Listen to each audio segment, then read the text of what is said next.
Hey everybody, my name is Moshe Chanan. I'm a life coach and more. And I wanted to share with you 2 days. I'm doing a campaign which I'm showing up for the most part. And that is for 30 days. I'm going to try to do as much as I can. Instagram Lives. Okay, so I wanted to share with you an idea today. I'm going to talk about this week's Parsha, which is Parsha Shlach, which talks about the Meraglim, the spies that went into Eretz Yisrael before the Jewish people went in. And one of the points that we learn from that, hello. And the second thing I'm going to talk about is reporting on the news.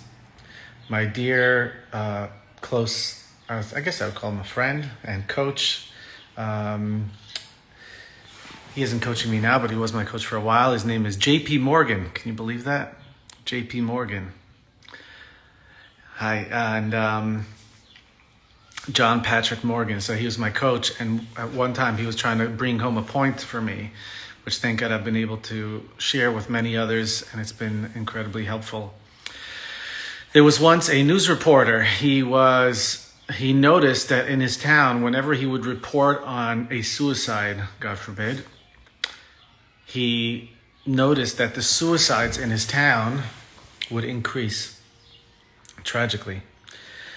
So what does a responsible reporter do when he realizes that on one hand he has to report on the news because that's what he's committed to doing, but on the other hand, when he reports on certain tragedies, those tragedies increase?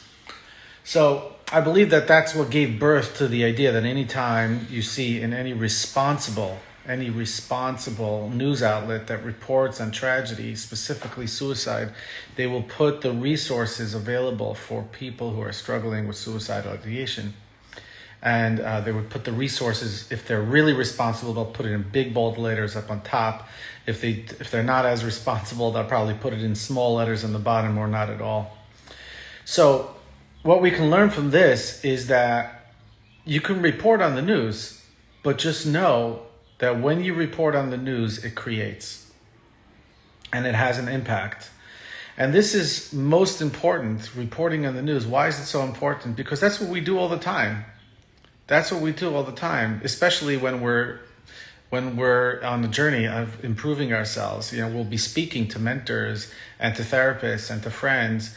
The news that we're reporting on our life, it's going to perpetuate. Whatever it is that we're talking about is going to perpetuate. It creates. Our reporting creates. So be conscious about how you report it. You can report it as an unburdening, an unloading, or you can report it as a way of like solidifying and saying that these are the facts and validate that these are the limiting things that are going to stop me from achieving what it is that I want to achieve.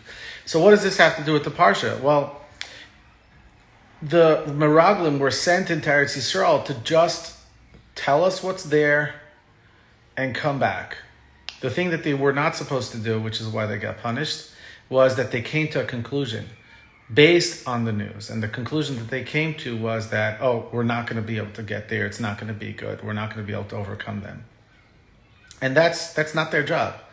And that's the lesson that we can learn. Like whenever it is that you are reporting on your story, whether it's to a therapist or to a friend, or you're reporting on your story, pay attention to whether you're creating any conclusions based on that.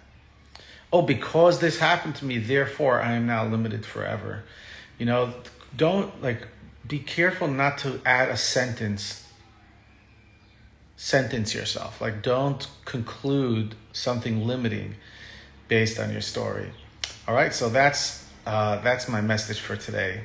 Number one, when you're reporting on the news, do it responsibly, do it consciously, and use the words as you report it as a way of creating what you do want.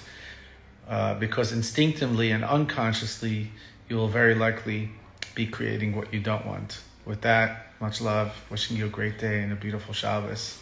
Would love to hear any feedback if you like this. And even if not, send it and share it. All the best.